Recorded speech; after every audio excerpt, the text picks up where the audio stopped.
Om Namo Bhagavate Vasudevaya.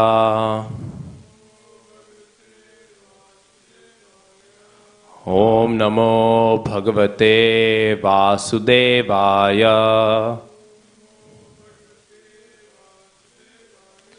Om Namo Bhagavate Vasudevaya.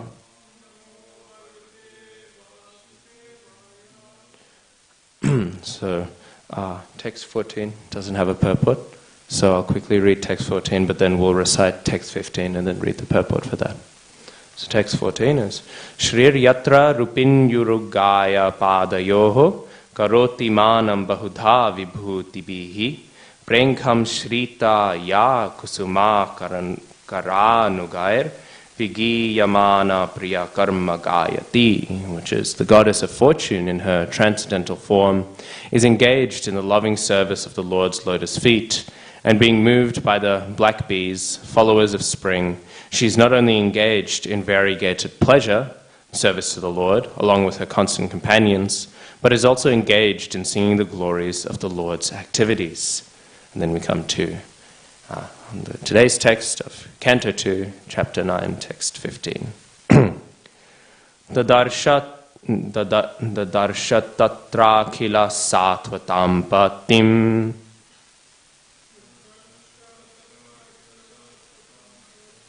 Shriyapatim yagyapatim jagatpatim Sunandananda prabalaharanadhivihi Swaparshadagraihi parishevitam vibhum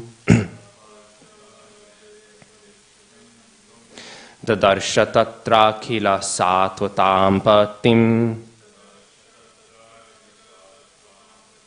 Shriyapatim yagyapatim jagatpatim Sunandananda prabalaharanadhivihi Swaparshadagraihi parisevitam vibhum Dadarshatatrakila satvatam patim Shriyapatim yagyapatim jagatpatim Sunandananda prabalaharanadhivihi Swaparshadagraihi parisevitam vibhum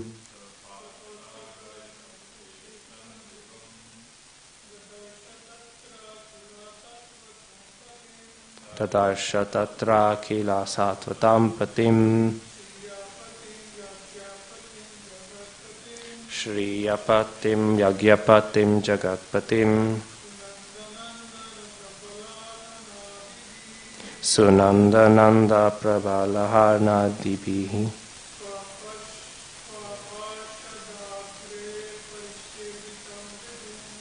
Swaparshadagraihi parisevitam vibhum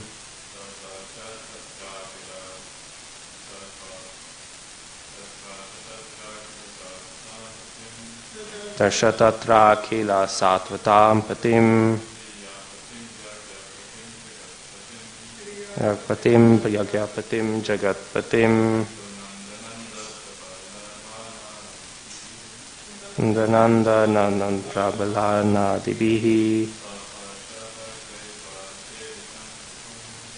Vashadnuprai parisevitam vibhum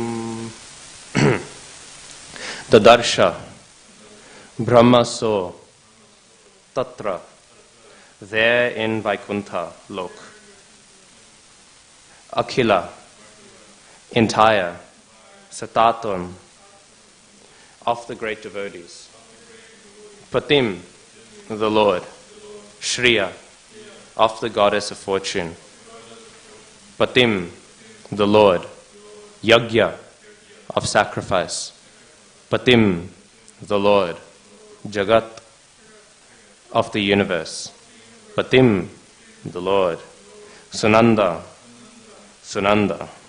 Nanda, Prabala, Prabala, Arhana, Arhana. Adibihi, by them, Swaparshad, own associates, Agraihi, by the foremost, Parisevitam, being served in transcendental love, Vibhum, the great Almighty. Translation. Lord Brahma saw in the Vaikuntha planets the personality of Godhead, who is the Lord of the entire devotee community, the Lord of the goddess of fortune, the Lord of all sacrifices, and the Lord of the universe, and who is served by the foremost servitors like Nanda, Sunanda, Prabala, and Arhana, his immediate associates. Purport. When we speak of a king, it is naturally understood that the king is accompanied by his confidential associates, like his secretary, private secretary, aide-de-camp, ministers, and advisors. So also, when we see the Lord, we see him with his different energies, associates, confidential servitors, etc. So the Supreme Lord, who is the leader of all living entities, the Lord of all devotee sects, the Lord of all opulences, the Lord of sacrifices, and the enjoyer of everything in his creation, is not only the Supreme Person, but also is always surrounded by his immediate associates, all engaged in their loving transcendental service to him. Again, translation. Lord Brahma saw in the Vaikuntha planets the personality of Godhead, who is the Lord of the entire devotee community, the Lord of the goddess of fortune, the Lord of all sacrifices, and the Lord of the universe, and who is served by the foremost servitors like Nanda, Sunanda, Prabala, and Arhana, his immediate associates. Om Jnanatirandhasya Jnananjana Shalakaya Chakshurun Militam Yena Tasmai Shri Gurave Namaha Shri Chaitanya Manobhishtam Stapitam Yena Bhutale Swayam Rupa Kadamahyam Dadati Svapadantikam Vandeham Shri Guru Shri Yuta Padakamalam Shri Gurun Vaishnavamscha Shri Rupam Sagrajatam Sahagana Raghunathanvitam Tam Sajivam Sadvaitam Savadhutam Parijana Sahitam Krishna Chaitanya Devam Shri Radha Krishna Padhan Sahagana Lalita Shri Vishakhanvitamscha He Krishna Karuna Sindho Dina Bandho Jagatpate Gopesha Gopika Kanta Radha Kanta Namostute Tapta Kanchana Gourangi Radhe Vrindavaneshwari Vrishabhanu Sute Devi Pranamami Hari Priye Namo Mahavadanyaya Krishna Prema Pradayate Krishnaya Krishna Chaitanya Namne Gauratashe Namaha Vanchakalpatarubhyascha Kripasindhubhya Evacha Patitanam Pavanebhyo Vaishnavebhyo Namo Namaha Jaya Shri Krishna Chaitanya Prabhu Nityananda Shri Advaita Gadadhara Shri Vasadi Gaura Bhaktavrinda Hare Krishna Krishna Krishna Hare Hare Hare Rama, Rama Rama, Hare Hare. Translation and purport by His Divine Grace A.C. Bhaktivedanta Swami Srila Prabhupada Ki Jai. I forgot to say it before the Mangalacharan. So, we're reading now. We're reading the vision of Vaikuntha Lok that Brahma is having revealed to himself. And as has already been discussed by Srila Prabhupada in his purports in the preceding texts, such a vision can only come by devotion. Devotion only can open up the vision of Vaikuntha Lok. Vaikuntha Lok, the place without any anxiety. There are no anxieties, no worries there. However, it is not just in order to reach Vaikuntha Lok that there is a lot of devotion, that there is a lot of bhakti. It is not that bhakti is the means to the end. It is not that bhaktena, through the utilization of bhakti, we then can see that there is now a complete lapse from devotional service, and there is something higher to be entered into. Devotional service is not just the way, but it is also the destination. It is not as some of the impersonalists will say. If we read some famous propagandas by the likes of Vivekananda and the sort, they'll say many ways to reach the absolute. They'll say there's mainly 3 ways, or 4 ways. There's Karma Yoga, Jnana Yoga, Bhakti Yoga, and Raja Yoga. This is the famous formulation of Vivekananda. And we can say it is the formulation of Vivekananda because it is definitely not the formulation of the Vedic literature. The Vedic literature is not proposing that there are 4 ways, and bhakti might be the easiest because we can get all sentimental and emotional in it, and then progress quickly, and then we achieve the nice goal of not needing a yoga anymore. In one sense, we don't need a yoga anymore if we're in Vaikuntha, but bhakti we definitely still need. Why? Because if we do not have bhakti, we are not appropriately situated in Vaikuntha. The spiritual realm is defined only and purely by devotional service. Even sometimes we may speak the glories of Golok Vrindavan. We may speak of the wonderful position the Goloka is in, even in comparison to the other Vaikuntha planets. But that is not to say that it is only in Goloka that bhakti is there. Actually, from the beginning to the end, all of the Vaikuntha planets are merely saturated with bhakti. And this is what Brahma is seeing. He is not seeing in his vision that there are many people in Vaikuntha meditating upon the impersonal form of the Lord. He's not seeing armies of saffron-clad impersonalists with their sikhas shaved, wearing all sorts of impersonalistic tilak. He is not saying this. Instead, he is seeing devotees engaging in devotional service. And this is why devotional service, in one sense, is also the highest thing. Because when one begins to act on the devotional platform, they're already acting in the liberated, or rather the post-liberated form. Because when one begins to engage in devotional service, again, we know Nishopanishad, there's that wonderful formulation of karma, akarma, and vikarma. There's karma and there's karma and vikarma, piety and impiety. But there's also akarma, which is non-action. Because this is directly spiritual action. It is no longer on the material platform. But it is still action that we can perform in this world. And therefore, when a devotee acts as a devotee, when a devotee executes devotional service, he's already acting as if he is in Vaikuntha. He's already acting beyond the confines and restrictions of this material world. Practically, it is the spiritual world walking. Walking, talking, and doing all sorts of things. This is the nature of the pure devotee who is properly executing devotional service, which is why Srila Prabhupada so nicely referred to our temples as embassies of the spiritual world. It is not just a cute statement, but it is a fact. That practically all of the devotees executing their wonderful devotional service in all of the temples, the atmosphere of Vaikuntha is already here. Because what is happening in Vaikuntha? Devotional service. And what is happening in the temples? Hopefully, also devotional service. Sometimes that ideal might not be fulfilled, but practically speaking, under most temples it is. And this is why devotional service, again, is so fulfilling. Other processes, they are an abhidheya to a prayojana. They are a means to an end. The impersonalists are meditating, counting breaths. The Ashtanga yogis are pinching their nose. The Karma yogis are laboring away. They're all doing all these things to achieve some sort of goal.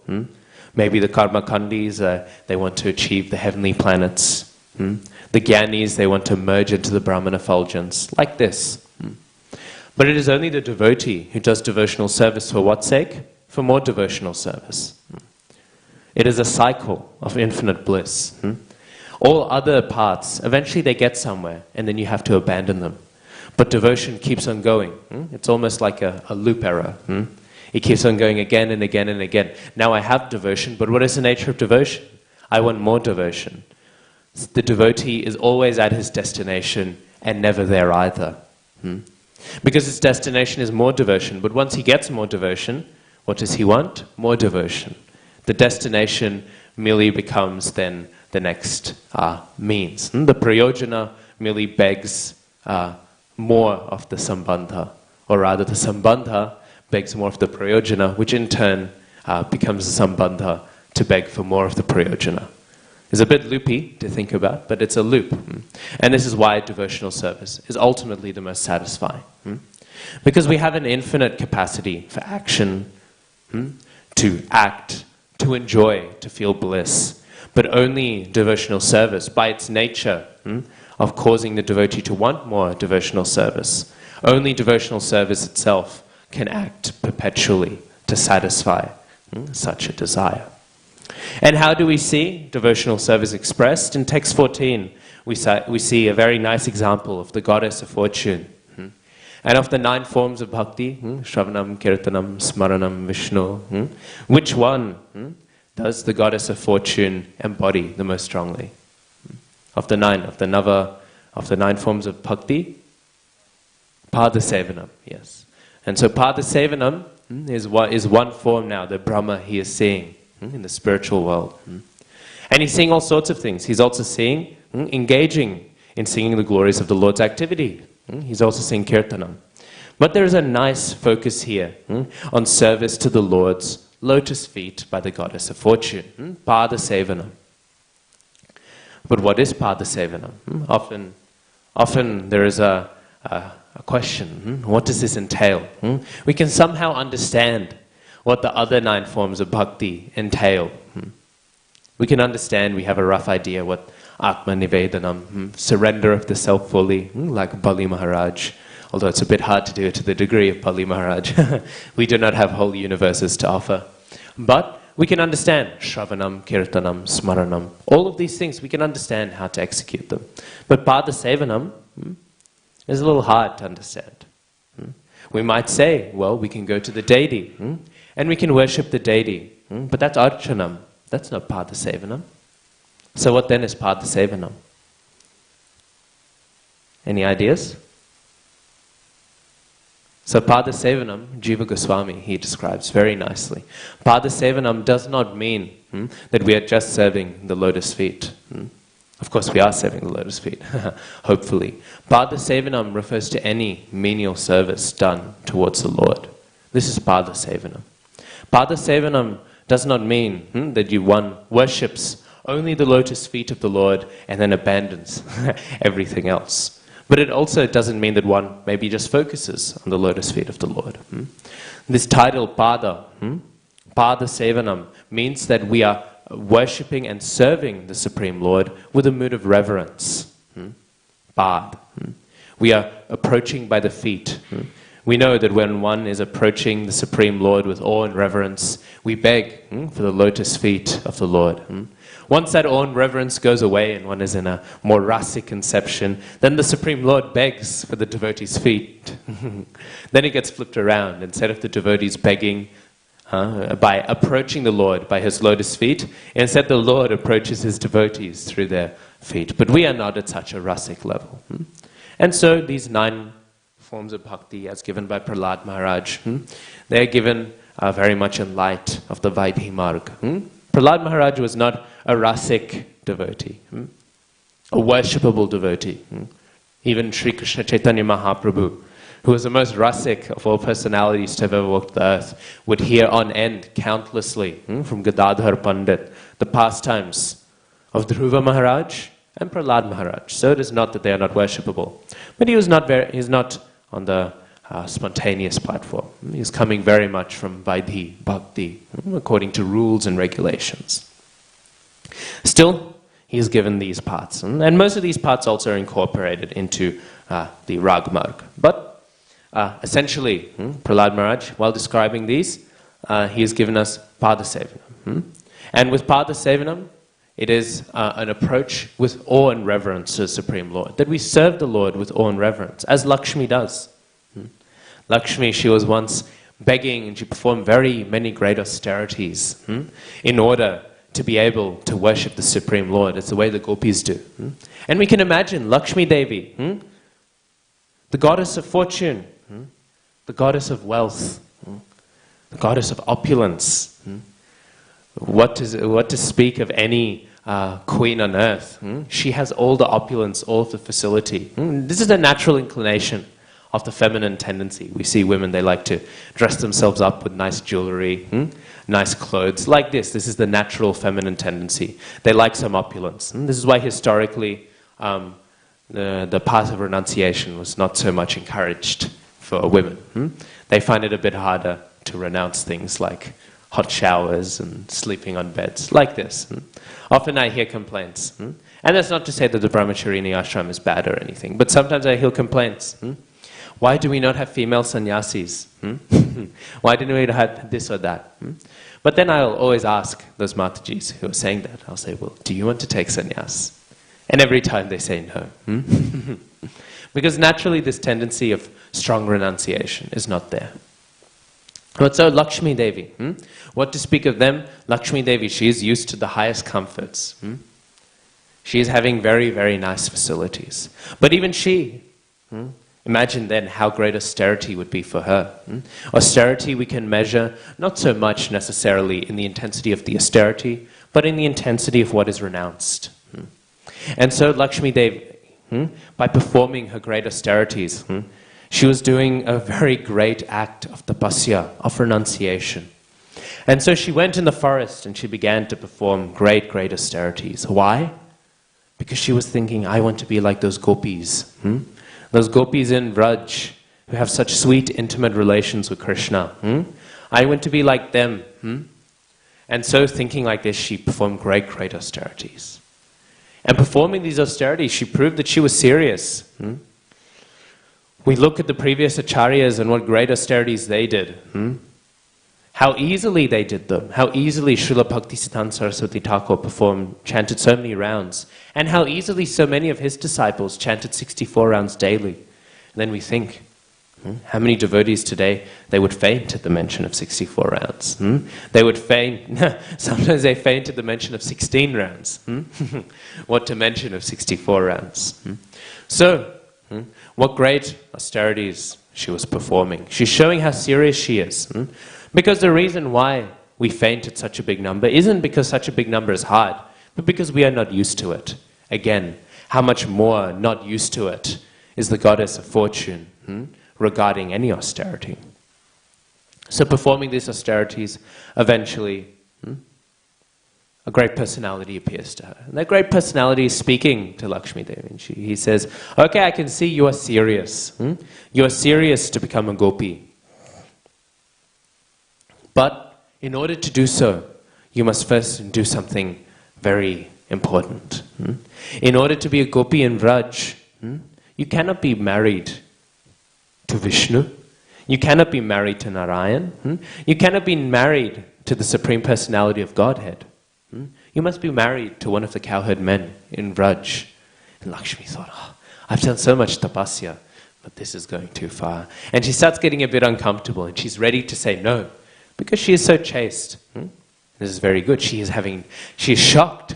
It is a nightmare for her to leave her husband, the Supreme Personality of Godhead, and be married to any other personality. So she's about to say no, but before she can say no, this personality says, and then she thinks, oh, maybe the and means I don't need to stay married.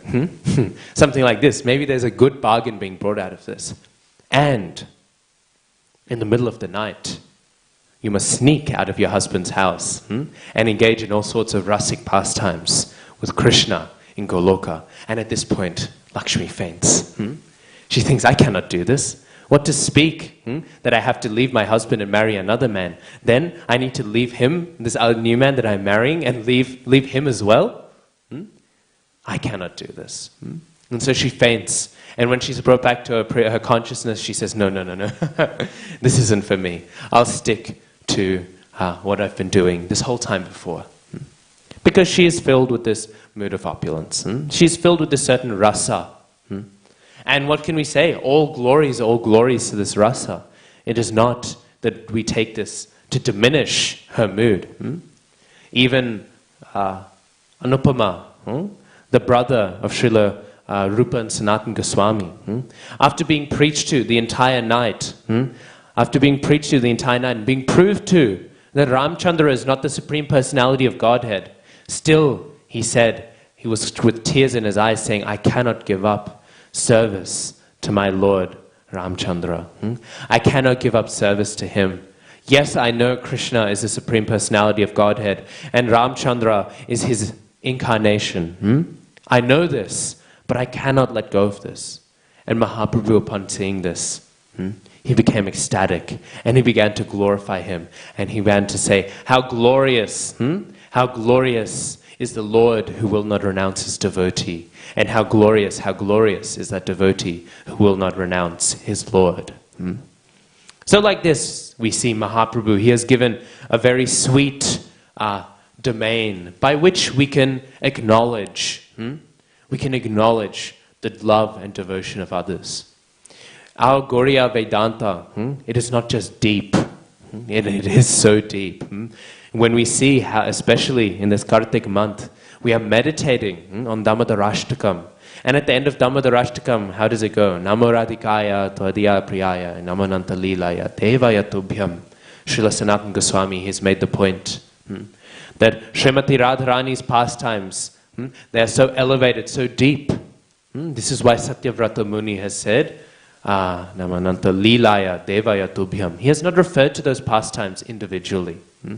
He has not referred to them individually or detailed them. Instead, what has he done?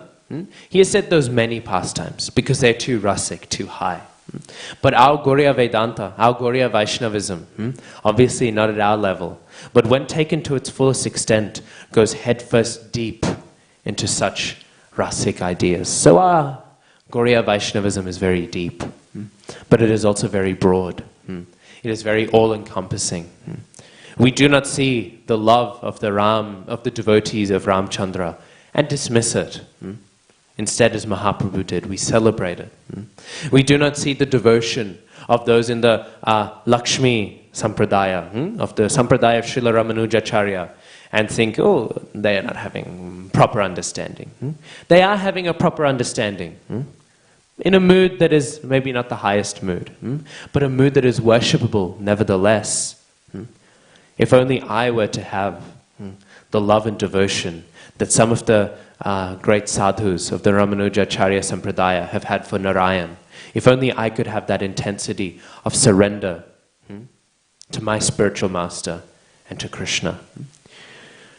And even Shiva, worship of Shiva, how can we understand this? But we understand Shiva is the greatest Vaishnav. This is not necessarily an understanding in all Sampradayas, but we are having so much breadth.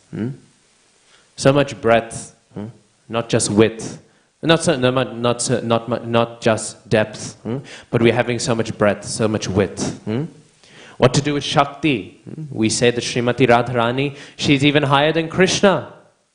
We say this. So here, even the Shakti we find within our great width. So anyways, we can incorporate so many different moods. But then, what is Padasevanam? Padasevanam is many things. Padasevanam, though, is mainly referred to as devotional service. Devotional service in the sense of menial service. When we are serving the Supreme Lord, cleaning the temple, doing all sorts of things. Why then is the mention of Pad? Because when we approach a personality that we have a lot of respect for, often we will address them with their lotus feet. We do not say, Shri Guru Charana Mukha. We do not approach the Supreme Lord by the spiritual master by his lotus mouth. We say Shri Guru Charana Padma, the lotus feet of the Guru. We approach the Guru through this way. Shri Guru Charana Padma Kevala Bhakati Sharma. That the Supreme Lord's feet, that the Guru, the spiritual master's feet, this is the way that we approach the spiritual master. Then we begin to glorify him in all these other ways. Lokanath Lokerajivana. Haha Prabhu Korodoya. Deho More Padachaya. But it begins, and then, although that's not the end of the bhajan, that's just the end of when we sing it. But see there, continuously, glorification through the means of the feet, of Pad. Because who are we to approach the spiritual master through anything other than his lotus feet? Are we so high that we can approach directly to his chest? Are we so high that we can directly appeal to his face? That we can look at such a great personality directly in the face and appeal to be treated like an equal? No, we can only go with humility to the spiritual master's lotus feet. So this pad means to approach by the feet, which means to approach with great respect, to serve the Lord with great respect. This is pada sevanam. We find another example in the many titles that we have for the great acharyas. Acharya pad, Vishnu pad. These are all titles to refer to their lotus feet. We are approaching these great acharyas through their lotus feet. So that's why we add. Sometimes we'll hear Goswami pad like this. We'll also hear Prabhupada.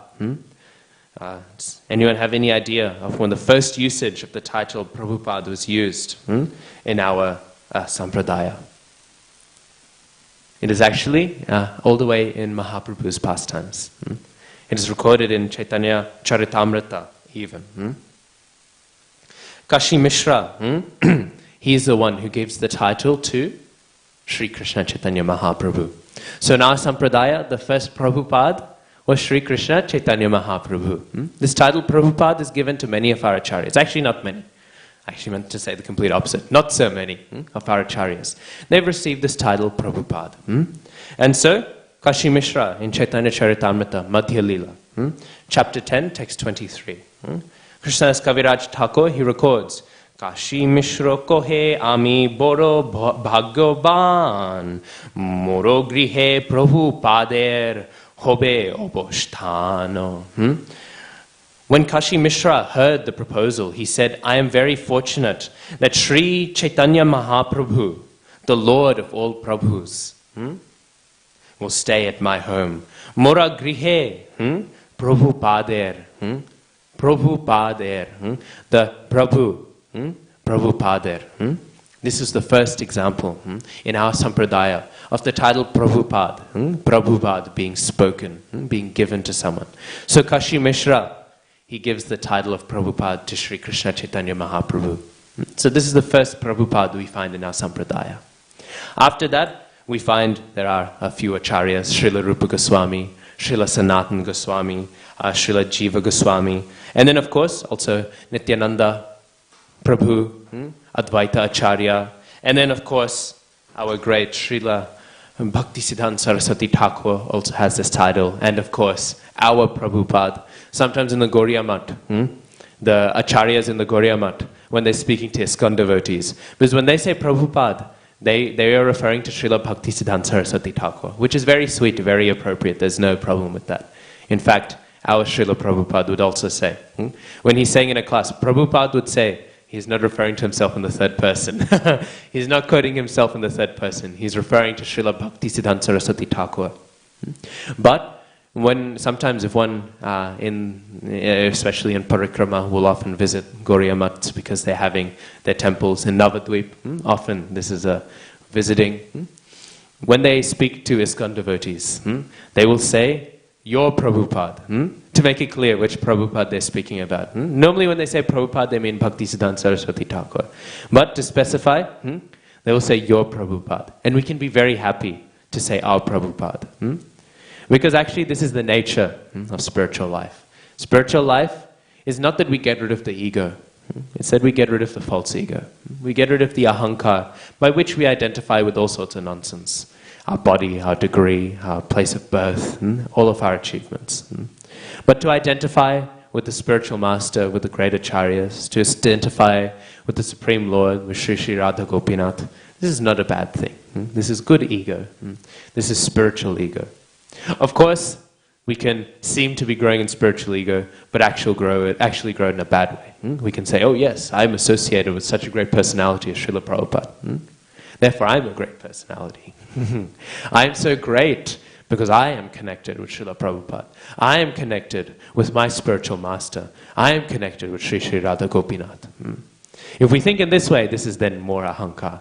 But if we think, oh no, I'm connected, not because Srila Prabhupada is necessarily mine. They're not wrong to say your Prabhupada, but we would be wrong to then think our Prabhupada. we should think that we are Srila Prabhupada's. We belong to Srila Prabhupada, not that Srila Prabhupada belongs to us. His Holiness Bhakti Vikas Swami Maharaj was once asked, "Who were you, Guru Maharaj? What was your life before you came to Krishna consciousness?" His Holiness Bhakti Vikas Maharaj, he said, "Before I came to Krishna consciousness, I was a dog. And I still am a dog. I'm nothing more than a dog. But now I'm Srila Prabhupada's dog. And because I'm Srila Prabhupada's dog, my life has become successful." This should be the mood of the devotee. We hear your Srila Prabhupada maybe sometimes. Not to say that our Srila Prabhupada is not their Srila Prabhupada. They're not making that point. They're just trying to make it easy to understand. I don't want to come off like I'm criticizing them. But we should hear your Srila Prabhupada and we should think, yes, I belong to Srila Prabhupada. I'm like a dog. And my dog tag says this is the property of the spiritual master and Srila Prabhupada. So, this is the great position of Srila Prabhupada and all of the great acharyas. Because what does this title mean? Prabhupada. We're hearing in Chaitanya Charitamrita, the Lord of all Prabhus. All the acharyas are great. All of the acharyas are worshipable. But a Prabhupada, a personality who's a Prabhupada, stands great even among all the great acharyas, even great among all the great gurus. Srila Bhaktisiddhanta Saraswati Thakur did so much preaching work. The Gauriya Math, at its heyday, under Srila Bhaktisiddhanta Saraswati Thakur, was turning all of India Krishna conscious. He was revived completely. At the time, the path of Sri Krishna Chaitanya Mahaprabhu was seen as the path of rascals and perverts. Unfortunately, all the Prakrita Sahajiyas, they had so much ruined our reputation. If one became a devotee in the line of Mahaprabhu, even if one became a bona fide devotee, common society would see them as you're some social reject. You're some sort of weirdo who just wants to engage in weird, perverted sexual activity. But you don't want to pay the bills, so you've become a Babaji. That's what they would think. Unfortunately, there were many bona fide Babajis. Srila Gaurkishore Das Babaji, Srila Vamsi Das Babaji, Srila Jagannath Das Babaji. So it's not to say a critique of all of them, but this was the image. Srila Bhaktisiddhanta Saraswati Thakur, in only a decade of his preaching, took that image of Sri Krishna Chaitanya Mahaprabhu and turned Gauriya Vaishnavism into one of the most respectable forms of spiritual life in all of India. He took the lowest reputation and gave it the highest prestige. This is the glories of a Prabhupada. It is not an easy, simple title that is given out. Very few personalities get given it. But then we know those personalities who receive such a title are very, very elevated, very, very worshipable. Just like our Srila Prabhupada. We should feel so fortunate to be connected to our Srila Prabhupada, to such a great personality. Practically speaking, every Gauriya Vaishnava on earth, though, is connected to Srila Prabhupada. We are very fortunate that we are in his institution, we are following his Diksha line. But practically speaking, there is no Gauriya Vaishnava on earth now, especially, definitely outside of India, and even the majority within India, who is not connected to Srila Prabhupada. Because again, a Prabhupada is great, even among all other Prabhus, even great among all other gurus, all other acharyas. And what is the glory of our Srila Prabhupada, so to speak? It is that all Vaishnavas, practically speaking, are coming to Vaishnavism through his mercy. There's one acharya of one Gauriya Math, and he said, all of my preaching, I'm just eating the remnants of what Srila A.C. Bhaktivedanta Swami Srila Prabhupada has left us. All preaching in all of our mats now is just the remnants of that great personality. We are all merely eating his remnants. We are not preaching on our own. It is only by his mercy that we are preaching. He did all of the work. This is the glories of Srila Prabhupada. Not just Gauriya Vaishnavism, but practically all Vaishnavism in the West has reached how? Did it reach on its own? No, Srila Prabhupada, he paved the way. Before then, who was coming? Just Mayavadis. Rascal Mayavadis coming to cheat Westerners out of their money. Before Srila Prabhupada, all of these gurus, they would go to all of the rich people. And they'd get donations, and the rich people, they would see, oh, cool, he's saying all of these cool things, and they'd get some money, and they'd live luxurious life, pantsuit, like that, in the rich areas, in the West. They would come over, and they would wear comfortable Western clothes, like this, and live, maybe eat a little bit of meat. It's for preaching. They would do like this. But Srila Prabhupada, where did he go? Srila Prabhupada, he stayed in the lowest of places, in the virtual slums of New York. Srila Prabhupada, he came to give something genuine. And through this hard work, legitimate Vaishnavism, in all forms, is opened up to the world. So, practically all Vaishnavas are connected to Srila Prabhupada, if not by Shiksha, although many are by Shiksha. Especially when I went on parikrama, and we visited some Gaudiya Math temples. I was so surprised and so happy to see so many of their altars, they are having photos of Srila Prabhupada. Some of them are even having murtis of Srila Prabhupada. They're worshipping him as a Shiksha connection. Obviously there's still some bad relation with some of them. Some of them are highly critical still. But it is nicer to see all of the sweet attitudes that have arisen. Why? Because they're aware of the mercy Srila Prabhupada has given. But even if not by Shiksha, even without realizing it, virtually all Vaishnavas on earth are connected to Srila Prabhupada by being recipients of his mercy. Very few people become devotees today in any sampradaya without the mercy of Srila Prabhupada, because of what Srila Prabhupada has done in his great preaching activities. There is a story of one disciple of Srila Prabhupada. Actually, this wasn't the direction I wanted to take my class in, but it's too tempting to glorify Srila Prabhupada. There's so many great glories. There was one disciple of Srila Prabhupada, and he had left ISKCON. He joined ISKCON, and then he got initiated into a Ramanuja Acharya Sampradaya. So he joined their Sampradaya. And he wanted to go to a temple. I forget now which temple. And going to the temple, they said, oh, sorry, we do not let Westerners in, we don't let Westerners in. And he said, no, I'm a Hindu. See, I'll show you. And he showed like a certificate he got at his initiation. He said, look, I'm a Hindu. I'm initiated into Ramanuja Acharya's line. See, here, look. And they were looking at the paper and they think, oh, what is this? What is this? And he kept on arguing back and forth. For maybe a few hours, he was saying, no, let me in, let me in. And they're saying, no, just go away. We're not letting you in. And so this disciple of Srila Prabhupada, this, one-time disciple of Srila Prabhupada, who knows? He's maybe keeping some shiksha. Who am I to say who's a disciple of Srila Prabhupada or not? But this devotee, at least we can say, this devotee, at one point he gave up. He thought after hours of arguing, no, I'm a Hindu. And he was just frustrated. And he began to turn away. And turning away, he expressed his frustration in a very ISKCON style. He said, oh, Hare Krishna. He said like this and he walked away. And then the person, they said, oh, ISKCON, okay, come in. And they allowed him in. See again, Srila Prabhupada, he's opened up doors that were so unopened before. Not just to temples, that is a cute little example. That is a cute little example. But practically speaking, the doorway to genuine Vedic life, to genuine devotional service, this was opened up by Srila Prabhupada. So this is the glory of a Prabhupada. This title, Prabhupada, is very elevated. It is very high. It is no cheap thing.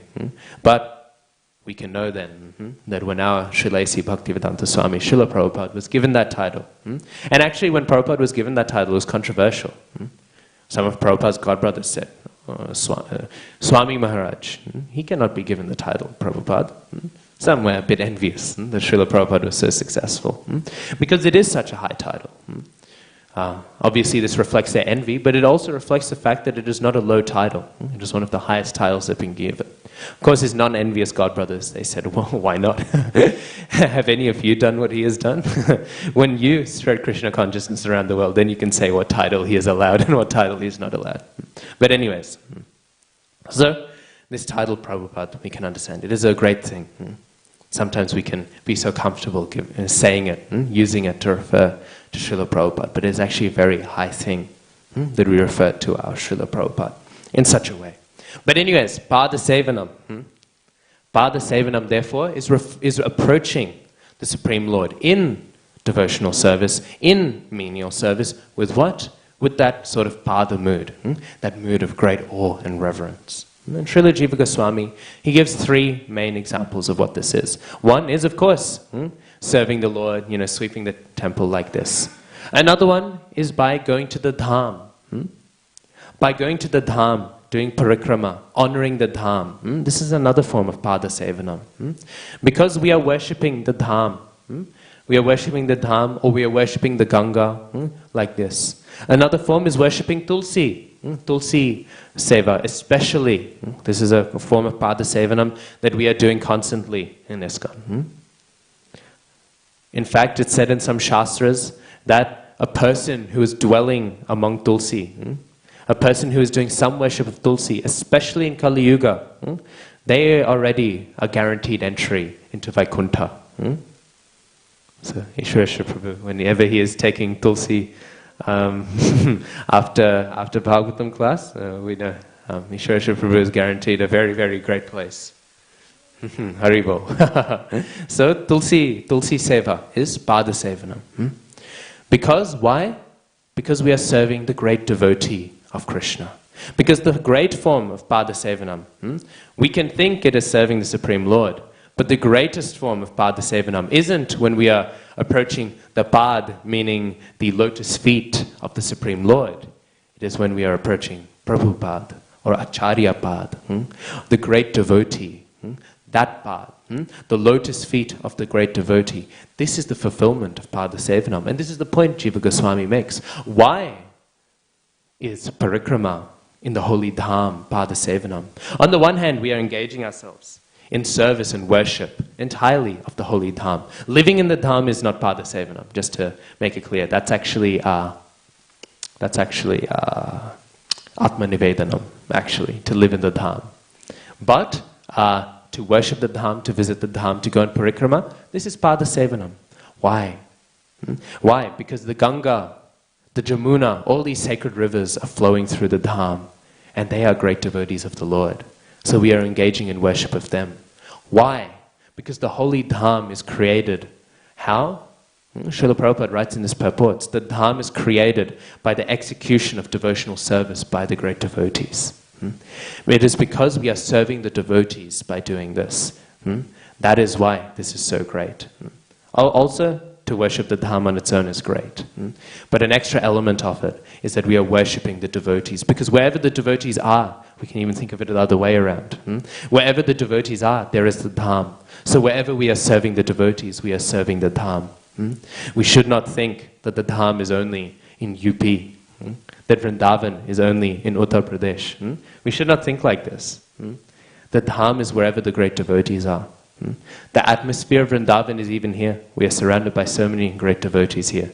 Even though sometimes through familiarity we may forget that. But we are surrounded by so many great devotees, even here in ISKCON Sydney. So here also, the atmosphere of Vrindavan has been manifest. We do not need to travel necessarily. We merely need to be able to learn to serve the devotees here. And there we will have Pada Sevanam. And this glory, it is made very clear.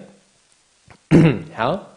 Because today is also the appearance day of Virachandra or Virabhadra. Virabhadra, Virachandra, these are the two different names, Bhakti Ratnakar lists of the son of Nityananda Prabhu. Does anyone know who Virachandra is? We know every single personality in Gaur Leela is having another, is a personality in the other pastimes. Does anyone know Virachandra's identity? Yes, he is Kshirodakashayi Vishnu. Because, as was mentioned by Srila Prabhupada in this purport, the Supreme Lord does not come on his own. He comes with his associates. He comes with his devotees. The Supreme Lord is incomplete without his devotees. How can Krishna be Krishna without his devotees? His devotees define him. So, Virachandra, how does Krishna's Kaviraj Thakur glorify him? He says all of these great things. He is Kshirodakashayi Vishnu in Gaur Leela. But even though he was the Supreme Lord, he did not act as the Supreme Lord.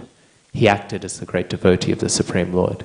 Even though He is that personality from whom all the Vedic literatures come, and all the rules and regulations come, who is above all of the rules and regulations. He followed them all meticulously.